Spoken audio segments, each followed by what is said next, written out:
7, 6, 5, 4, 3, 2, 1. You'll never have the sacred stone.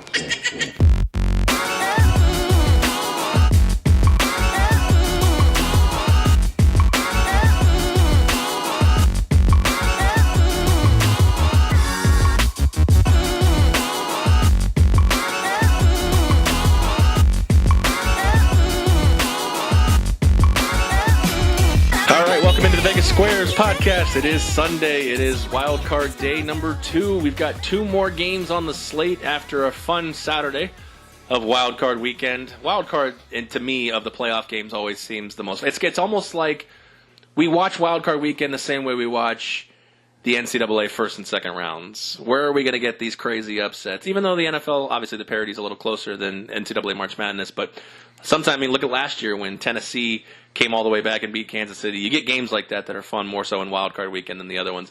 Nevertheless, I got Spike here with me in the studio on mic 1. What's up, Spike? Yo.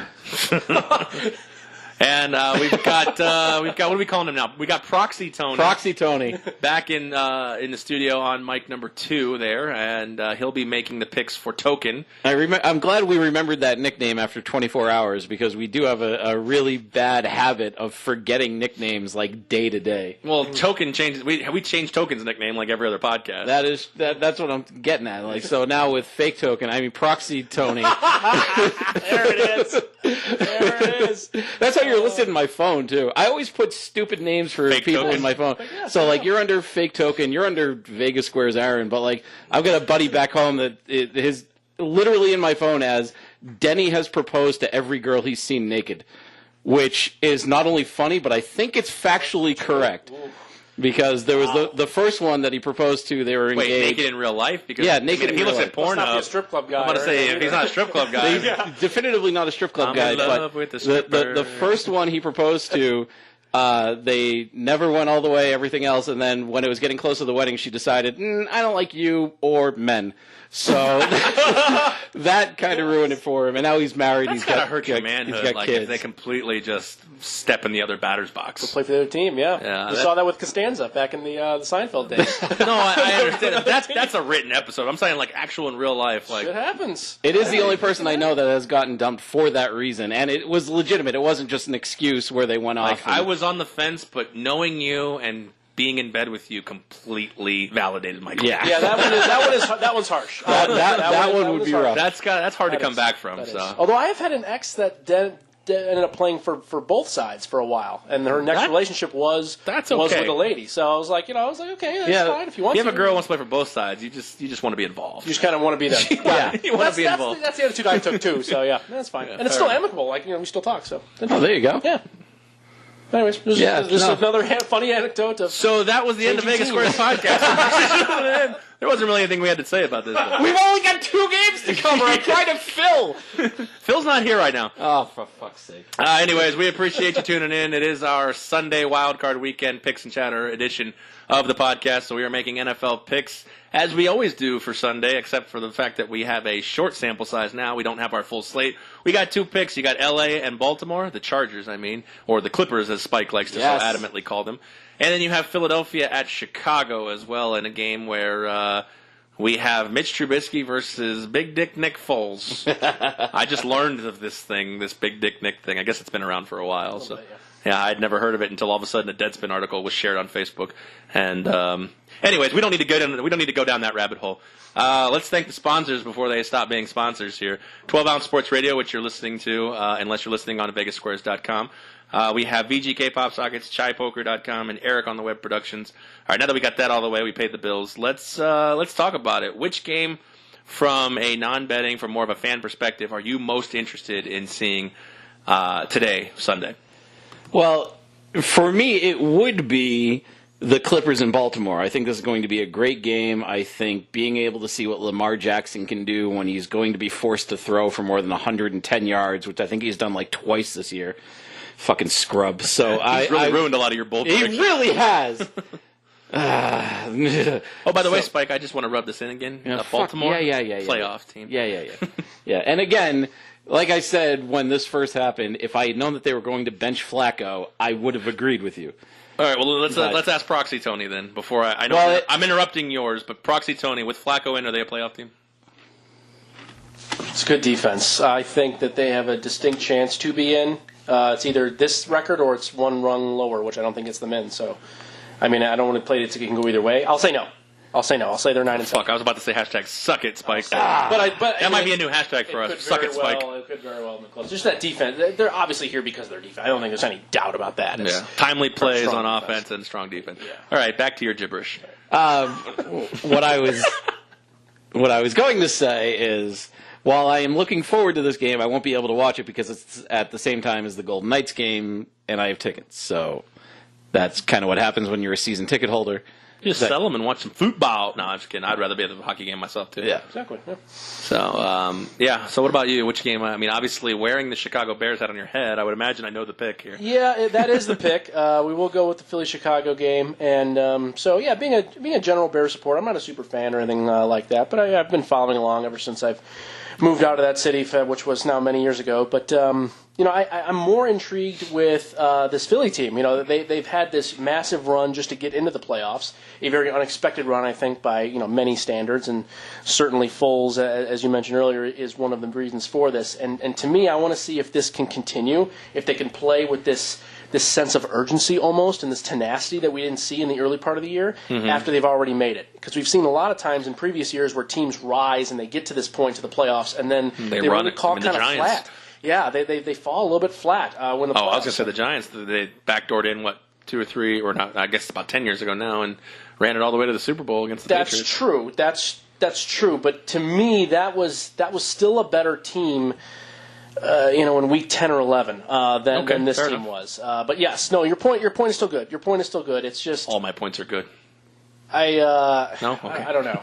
Anyway, I'm not sold on that. And then on the flip side, we see this what I think is by far the best defense in the NFL. Oh, easily. And how will they respond with a quarterback that I think a lot of people do think still has a long way to go to be a good one in the NFL. So you have a lot of things working in this game, and the Bears haven't had a home playoff game in a bunch of years now. So I think that to me is the exciting 7 part or 8, right? Yeah. I didn't get a lot of preseason predictions right. I mean, in the grand scheme of things, I made a lot of preseason predictions. But making the early bold statement saying that I have to draft Chicago's defense on all my fantasy teams, I felt like I could toot my horn on that one because I made dead sure of any player targeted in fantasy football, it was the Chicago Bears defense. Really? Wow. Yeah, I remember. You remember that? I mean, we were doing our fantasy draft. I have to have the Bears defense. Vaguely, yeah.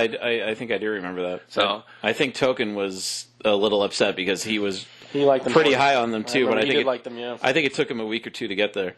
Yeah, so my thing with Philadelphia and Chicago really is, like you kind of said, it seems like this year, and I don't know, if it's a hangover mentality or if it's a fat cat happy type mentality, but it almost seemed like either when Nick Foles came in or when they realized their back was so far against the wall, Philadelphia showed the ability to just flip a switch. Agreed. And that's hard to do even if you just want to do it. You can't there's no such thing as just wanting to flip a switch, but it felt like when Nick Foles came in, they all of a sudden felt competitive again. Yeah. And, that's the way I felt. And maybe that's a recipe or a testament to the long-term what Peterson and the Eagles staff should do with the quarterback position going forward. That's a whole other bag of worms. But, a lot of people also, I've been listening to radio stations around Vegas and listening to bettors and looking on Twitter, and a lot of people just have already believed that Philadelphia is going to make this magical run back to the Super Bowl. But remember last year, this underdog mentality, they were at home every game. Yep. Now they are on the road every game. So I don't necessarily see exactly where a lot of people believe in this mentality just based on what happened last year in a completely different setting. And I'm wondering if Vegas may be looking to capitalize on something like that. Or Vegas, I guess it's not just Vegas anymore. The sports betting world, as far as the books, may be looking to capitalize on something like that. Because I hear a lot of people, even though the line has moved up to 6.5 from 5.5, I hear a lot of people, at least talking on sports radio, the talking heads, the callers, love the Eagles this week. Yeah, they got hit hard across the board. I think it was either early this morning or it was late yesterday. There was pretty large wagers placed across Las Vegas and online pretty much all at the same time. These guys like to do, and big money on Chicago. So that's why the line did jump from whatever it was, 5.5, 6 to 6.5 or whatever. So sharp money, as they like to say, be going in on Chicago, but everybody who talks. I think it's just a simple scenario of, this is exactly what happened last year. Yeah. Nick came in, saved the day. But again, I think home field means a lot to the Eagles, and again, they have as much of a fighting chance as anybody else would be going to Chicago. There's teams that have gone in and beaten Chicago, but this defense is tough, and according to the reports, Nick Foles is incredibly injured, so it's going to be an interesting game. So, not to take away all of what we just talked about, Philadelphia, Chicago, LA and Baltimore is going to have hopefully what we think is going to be a great as well. You have 6-2. At home are the Ravens. Against 7-1 on the road are the Chargers. I mean, both teams coming in playing really well. Baltimore obviously beat L.A. Over in Carson City, or not Carson City, but Carson, California, at the soccer stadium. StubHub Center. Yeah, there you go. But this is another one of these things. 12-4 has to go on the road all the way to the East Coast. It's such garbage. And we've heard, especially with the Chargers, or the Clippers, as Spike loves to call them, we know, and it's been well documented, their struggles to go west to east. So that's going to be another interesting factor. So if you were listening to the last podcast, we had Indianapolis and Houston, Seattle and Dallas, and we also did our exacta bets. So that's going to be an interesting play out to see how those go. But let's start with the Chargers and Baltimore here. And the line currently is the Ravens as a 3-point favorite. The total is 41.5. Again, we have Spike in the left. He'll be making his picks. I'll be making my picks. Obviously, we get 1 point for each. We got to pick both against the spread and against the total. And we also have now Proxy Token, who will be making the picks. It's Tony Johnson. Obviously, he just morphs into something else, as Spike said each episode. Oh, is he Proxy Tony? Or? Yeah. Name changes. Now you're Proxy Token. There you go. You do. You get new nicknames every half a podcast. There you go. All right, Proxy Tony will be making the picks for Token. Either way, it's fine. Yeah. So, proxy fake proxy? Fake Proxy Token Tony. Fake Proxy Token Tony. There it is. We'll be making the picks for Token. Wow, that's a mouthful. Yeah. So again, we got to pick both against the spread and against the total. We get 1 point each. Oh, I'm dead. Spike, undead yourself and make the first pick. I wasn't listening. What game are we doing? Oh, L.A., Baltimore. All right, good. Where's fake Spike when you need him? Is there a fake Spike? There should be. Well, he sits in your seat sometimes when he's not here. Yeah, we did the Thursday podcast. He sits in your seat. I don't yell crazily into the microphone, but I try to represent a little bit. His beard game's not as strong as yours. No, it's not. True. All right. Well, you'll get there once you hit puberty. Don't worry about that. So, I know that we just talked about the Chargers and their inability to go west to east sometimes. I know that we talked about Baltimore going to L.A. or the L.A. area and beating the Chargers this year, but I just do not see a scenario where the Chargers lose to Baltimore in this game. I think their defense is too good, playing too well. 8-2 in their last 10. They're 7-1 against the spread on the road, and 7-1 on the road overall. I think Rivers is having just a tremendous year, and even against Baltimore's number one defense, I don't think they have enough to be able to stop LA. Chargers plus the 3. Sorry, I think is the fact that they're not a favorite to me is kind of absurd, but. I'll take the Chargers plus the 3 in this spot. Well, 3 tells me it's pretty much a dead even game at this point. But yeah, I agree with you. Yeah, but I just, even at home, I don't think Baltimore has enough, especially if the Chargers flood the box, tell Baltimore that Lamar Jackson has to beat him with their arm and with his arm, and I don't think Lamar Jackson has the arm strength or the accuracy or the experience to be able to do that. Well, and that's fair. That's a good assessment, but even stacking the box, easier said than done with a guy this quick with the RPO, with actually the emergence of Gus Edwards coming out of nowhere to become a factor back. as Merrill Hodge likes to call him. When's Merrill Hodge been on TV recently? Wow. You don't remember? You ever watch NFL matchups? Yeah, I used to watch those like at 2001. Yeah, at like when he was 6 in the on TV. morning. Yes. Factor backs. Oh, Shout out to Merrill Hodge. He gets a pub on the podcast. Maybe he'll come on if he hears the podcast. Hey, maybe. Maybe he'll be fake he's got Spike. nothing else to do at this Maybe point. he'll be so He just wrote a book, so he'd probably want to come on here and plug it. There you go. See, Okay. see, we can tweet at Merrill Hodge, and we're still waiting that tweet back from Mark Sanchez as well.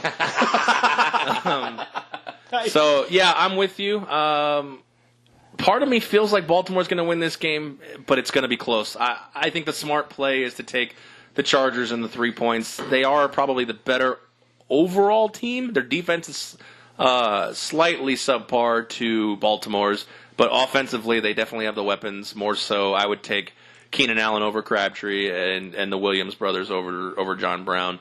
Phillip Rivers, playoff success, it's very mild.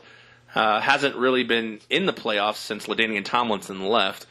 So it's hard for me to really bet Baltimore -3, but I do think that they're probably going to win the game. But I'm going to take the Chargers with the points. Yeah, this is. I'm echoing everything you guys are saying.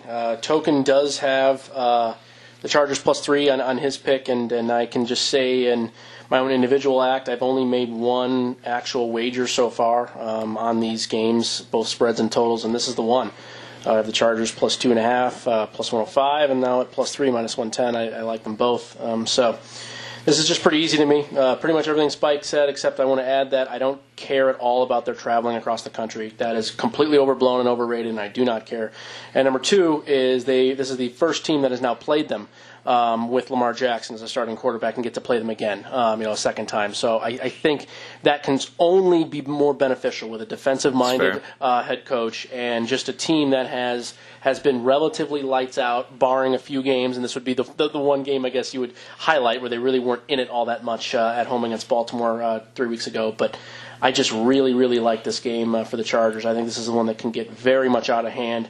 For any of you listeners out there that are either in Vegas or betting online, pay attention to the adjusted lines in this game. I feel like if you can get something nice with the Chargers -14.5 or so, plus 300, 350 range, I think -14.5. Yeah, if you get the big adjusted lines, yeah. Well, sometimes Should they be do higher than 300, wouldn't you? My guess would be about 3.5. Yeah, I don't know. I mean, maybe. I feel like it'd be in the 5s. Whatever's I don't know. available. Yeah, you're right. Whatever's available. I mean, I don't know. Has Billy Hill got anything along this? Because they usually might. do. They might. They came out with the adjusted lines, I believe, today was when they first showed them. I didn't look at it. I feel like yet. if you to go from a 3-point dog to a 2-touchdown favorite, it has to be better than 3.5. I would imagine, yeah. I would think, but man, that seems. Sure. So, I get your point. Either way, I don't think disagree with this has blow-up potential. If they get way ahead in this game, I mean, how are we going to get a Lamar Jackson, come back down 2 scores? It just doesn't seem like it's possible. So this one I like a lot here. Huge fan of the Chargers. Yeah, and going to the total, it's sitting at 41.5, and from what I know, it really hasn't moved off of that 41.5. Chargers -3.5 is +200, so I would imagine 14.5 would be. I'm going to say the 500s. I don't see anything as far as that big. Wherever it stands, it might be worth a look. Yeah. With whoever's out there. So that's just my own opinion. I'm going to wait until all these things get settled. Swinging at 6 points right there to get +200 is not bad either. Yeah. Going to the total 41.5. Not only do I like the over in this game, I might actually. It wouldn't shock me at all if the Chargers hit the over by themselves. I think this is a spot where Phillip Rivers, if he gets in a groove and he gets rolling, I don't think, as good as Baltimore is, I don't think they're good enough to be able to stop every weapon that the Chargers have. I think the over here is the correct play. Especially 41.5. That seems way too low to me. It's pretty low. I agree with that. We do have the under over here with our proxy bet. I'm pretty sure that Token's just coming at this, especially the fact that he likes the Chargers getting 3, that he's going to expect this to be kind of a grinded out sort of slugfest kind of game with Lamar Jackson and the offense really struggling to move the ball a lot. So my take on this is he's probably seeing more like a 21-17 kind of game. So I have to give a score prediction if I'm calling for Token. I mean, that's just, true. What can you do? That's actually the exact score, right around the exact score. That's what I was picking. That's what I was saying. 21-17. So like you nailed it. So. There you go. So. I'm actually in the same spot. I'm taking the under as well. I think that this is going to be a knockdown, drag out. I think Baltimore's defense is going to play LA tough, and then Baltimore's offense is probably going to be, if anything, if they lose this game, it's going to be their Achilles heel is their offense. So I think this game falls, since you already made the 21-17 prediction, and I also think LA is going to cover, I'll make that prediction saying it's in the 21-18, 20-17, 20-19, very close game. Again, I think LA covers, and I think Baltimore probably gets there, but again, I'll take the under 41.5. I think this game, both teams are going to struggle to get to 20, in my opinion. So that's where I stand on that. So we'll move on to the second wild card game, and that is Philadelphia at Chicago. The line currently, like we talked about, is 6.5 in favor of the Bears, up from 5.5, which Tony Johnson said that a lot of money has come slam down on Chicago in the recent days, like you said, yesterday and today, correct? Or it came in all at once. Friday, yeah. It was one of those what they call slam bets where they place it all at the same time. Because that way they can all get the right line they wanted. That's right. In theory, sometimes if things. Do you think smart guys work together, wise guys? Yeah, they work together like that. And how do they determine who a wise guy is? Is it a wise guy who throws down money? Because I'm not saying I am, but if I'm betting at 80%, but I'm only betting $20 a bet, it doesn't matter. Am I a wise guy? Yes, I would say yes for sure, because if you can pick a clip like that, I wouldn't be incredible. considered sharp money. No. They care about how much is being put back. Right, and I've heard about sharp bettors that will bet like 20,000 on one side of a line to try to get it to move. So they to can bet 100,000. Yeah, exactly. I have heard those things too. So sharp money is an interesting. We should have a podcast maybe where we can get a couple of Billy Walters types to come on. Obviously, not specifically Billy Walters, because I wonder if we could get Dave Koken. Smoking Dave. Smoking Koken, yeah. Smoking Koken, that's what it is. Yeah. I don't know how I'd have to adjust the levels on the mixing board. Thanks for having me on the Vegas Squares podcast. We're sponsored by Mastriani's Fashions. Today's free play of the day is sponsored by Martirano's inside Bally's Casino. Authentic Italian, just like my home days. I don't know. How did I do? It felt like Smoking Coke was pretty goddamn accurate, actually. Our next guest is Matt Yeomans. God damn, that's funny. Yeah, I like Koken, though. I do, too. All things aside, I like Koken. I watched a UNLV versus Boston University hockey game. It was BU's club team. It wasn't the real thing. And UNLV ended up winning like 8-1 or something ridiculous. Mm-hmm. And just as the game was going on, it was just me and Koken going back and forth on either Twitter or Facebook. I forget. And we were just commenting on what a crazy game this was and how good college hockey is and everything. That's the greatness of Dave Koken, because he's at a freaking UNLV Boston College Club hockey game. Oh, yeah. Yeah, he's all over the place. You can catch him. But he's not making the picks. We are 6.5. Total, another one, 41.5, actually down a half a point. Obviously, we know all about the Bears defensively. We've even pimped them and tooted their horns here on the podcast. You got the 12-4 Chicago Bears, who are very good at home, 7-1, straight up 7-1 against the spread, against the 9-7 Philadelphia Eagles, who are not good on the road, 3-4 against the spread, 3-4 on the road, which seems like it's missing a game. Probably a tie. Well, they didn't tie this year, did they? No, well, against the spread, they might have. Straight up record. They're 3-4 on the road. Did they play in London or something? They played in London. That's why. Oh, okay, yeah. That's right. So they played the Jaguars, I believe. Correct? No, you would know. You're the Jaguars fan. There was the arrest. Just a Bortles. The arrest, the arrests. Yeah, the nightclub arrests. Yes, yeah, they did. Yeah, so they did play the Jaguars in London. Mm-hmm. Nevertheless, the Jaguars aren't who we're talking about. We're talking about Philly and Chicago. Spike. What you got? I think I don't need to go into too in depth in this game. I think this is Chicago in a laugher.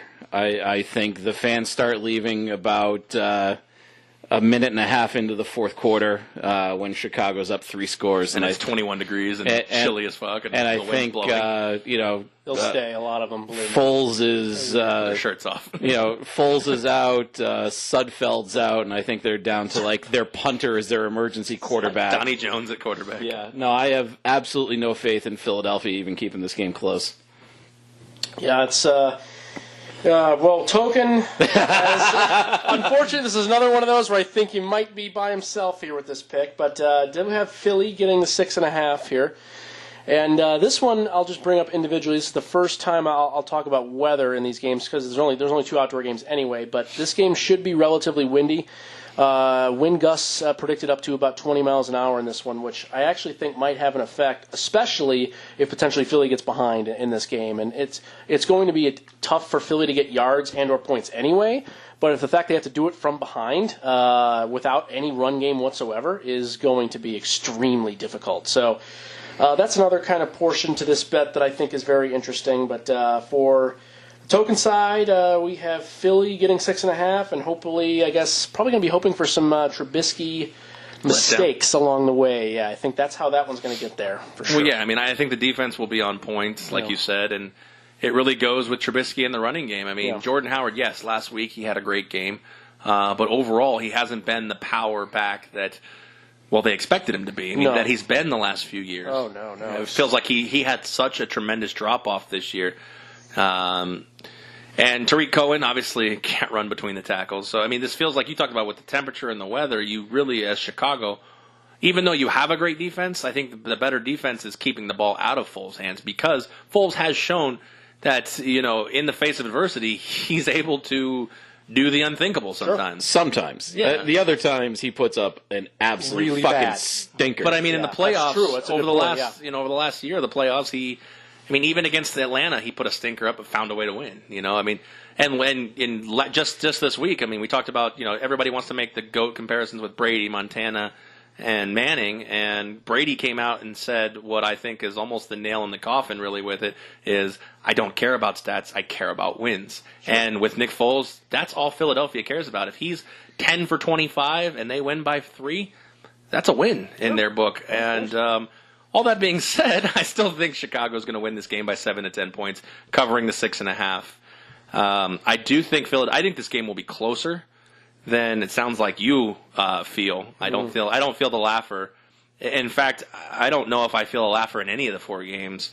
Obviously, the 2 of them have already been played. Before the game started, I didn't feel a laugher in any of the games. If any of them I had to pick, I would have picked Dallas maybe in the laugher because of the ability to run the football against that defense. But Chicago, I still think will win this game by 7 to 10 points in advance. That being said, I'm taking Chicago minus the points. So yes, I think real Token is in a corner by himself, which could be good for him.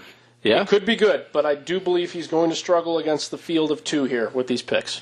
I am going out on a limb and saying that. Sorry, Token. I hope he actually listens. In fairness, to this did you see podcast. the contest? Because did you see these guys second and third? How far did you finish away? 8 points? I think I was closer than Token. I'll bring that you were up. closer than Token. I remember the comeback. I've listened to not all of the recent podcasts you guys have done with the NFL, but I do know that Spike made a comeback, but you were pretty much in the lead the majority of the season. But it was closer than it could have been. I had a shit last week, so last week, okay. that killed me. Okay. But we finished with Aaron with 51 points. Token actually came in second at 43. Oh, okay. And I had 39. So it was bigger than I thought. Okay. He finished in second. I thought it was closer than that. All right, never mind. Yeah. Well, there you go. Shut up, proxy Token. All right. Remember, by week 8, I was still sitting 1 under par. So is that where you were like turning around? In week 8, he was -1. That's yeah. So we had to start adding prop bets for him to get back in the game. And then he missed those. And then and you guys ended up hitting more of them than I did. Exactly. So all right, total time. Total sitting at 41.5. It's down from 42 where it opened. I think this game finishes 31 to 10. Give me the under. Oof! Wow. At the hook. Yeah, If Philadelphia even puts up double digits, I'll actually be a little surprised. But wow, maybe we should have a bold prediction in our playoff prop bets. Yeah, well, I mean, if we want to let fake proxy do one for real token, then no, we're good. I think this is just straight down to the wire against the spread and total picking. This is like real handicapping. Yeah, that's fine with me. We have the and we're really handicapped. We have the over 41.5. Again, the only thing I can think of, if Token likes Philly getting the points here, he's got to assume that it's more Nick Foles magic, and we have something in the 24 to 20ish range. I have no idea. So I would be on the under if I had to be on something, but we'll say the over 41.5. I'm actually on the over myself. I still think, like I said, I still think 7 to 10 points is where Chicago is going to end up as far as the spread. I really think Philadelphia can get double-digit points. I do believe that. I think that we're talking probably a 27-17 kind of game, and that over might get there. It may be 27-10 in a laugher, and then it might be a backdoor getting on the over with the 27-17. But I don't know, Philadelphia, something. As much as I like Chicago in this game, something doesn't make me feel good about Philly with the 6.5, with almost a whole touchdown. I mean, Chicago in a lot of spots where they've been favorites have actually let down. So they played the dog role better, I guess is what I'm saying. So yeah, they're still 9-1 against the spread in the last 10, 7-1 at home against the spread. I mean, a few of those. I'm not worried about Chicago at all in this game at all. Yeah, I mean, like Tony Johnson said over here, though, you really have to wonder what Trubisky's first playoff start is going to be for him, and if he gets the butterflies and the jitters, and he has to play in the same weather that Nick Foles does, and I wouldn't poo-poo the Philadelphia Eagles defense as much as a lot of people are. Still have a pretty solid defense. Probably still can get to Mitch Trubisky, and that's probably half the battle. And Chicago wide receivers aren't necessarily, all pro players. I mean, you have Allen Robinson, who's probably been their best receiver. Anthony Miller, Taylor Gabriel. I mean, nothing lighting the charts up. And Trey Burton's been virtually non-existent for the second half of the season. So he's been good in the red zone. He's had some nice red zone catches, but yeah, nothing spectacular. I mean, nothing jumps off the chart as a go-to wide receiver that's a safety blanket for Trubisky. Cohen is by far, I think, his best weapon. Sure. No question. Yeah, absolutely. So if Philadelphia is able to pressure the quarterback, then I think that's where we may see this game. In Token's wheelhouse, the 6.5 points where we get. Was he have the over as well? He does. He so does. 6.5 over. Yeah, I like the over as well, but I think it's going to be somewhere around 27-17, 27-20. So that's where I stand on that one as well. So, all right, well, that's going to put a wrap on Wild Card Weekend as far as our picks. Hopefully, I have 8 points at the end of it, but we'll see because it's going to be close. Because obviously the Saturday picks have already been placed, and if you haven't figured out by now, we recorded this before the Saturday games even kicked off. There's no need to hide it from the fan. Yeah, that's fine. Especially since our only listener is actually sitting in the chair over here. Yeah. I've missed a few podcasts, unfortunately. So, Damn it. All right, that being said, let's wrap it up here. We want to thank the sponsors, VGK Pop Sockets, ChaiPoker.com, and Eric on the Web Productions, as well as our sponsor who puts us on the radio every week, 4 times a week, Sunday, Monday, Thursday, and Saturday. That is 12 Ounce Sports Radio. You can catch them at 12OunceSportsRadio.com. You can catch all of our podcasts anytime you want to listen to them at VegasSquares.com. Our Twitter handle is at VegasSquares. Maybe wait a week to check that. There's been some according to Proxy Token, there's been some aggressive tweets over the last week or so. Just the reality of the situation. It is. Some shit going down. Especially if you're my employer and you're listening, maybe wait a week to calm down. And don't pay attention to the hashtag UCF for championship type of stuff either. UCF for championship. Well, whatever the hashtag of UCF. Well, you've had most of your harsh tweets have been related to the UCF situation. Well, of course they have, but I've never claimed that I've never hashtagged a championship. I was just making a joke. I was making a general joke of whatever the hashtag of UCF is, yes. Although I did bring the flag down to Arizona, the national championship flag. I was going to wear it, but it didn't. Obviously, the result didn't come out in our favor. Okay. So, well, that's nice. Actually, instead of wearing it, I probably should have just draped it over an LSU fan and then walked away. Oh, there you go. I'm sure that would have gone great for you. Yeah. Some random dude from Louisiana, that'll go over well. Yeah, I can't understand half the shit they're saying anyways. I feel like every one of them's like Farmer Fran from The Water Boy. Yeah. Well, homo naked. You want to see homos naked? All right, that's it. We are out of here. We hope you make some money with our picks both yesterday and today. And hopefully we do well on our picks. Hopefully maybe you made some exacta picks from the Saturday podcast as well, and hopefully those are still in play. My guess is the Colts-Eagles one probably won't be in play after this one, but you never know. That's the beauty of the NFL playoffs, especially Wildcard Weekend. Anything is possible. All right, for Spike, what are we calling him this half of the podcast? Fake token proxy Tony. Fake token proxy Tony. I am Aaron. We'll catch you on the next one.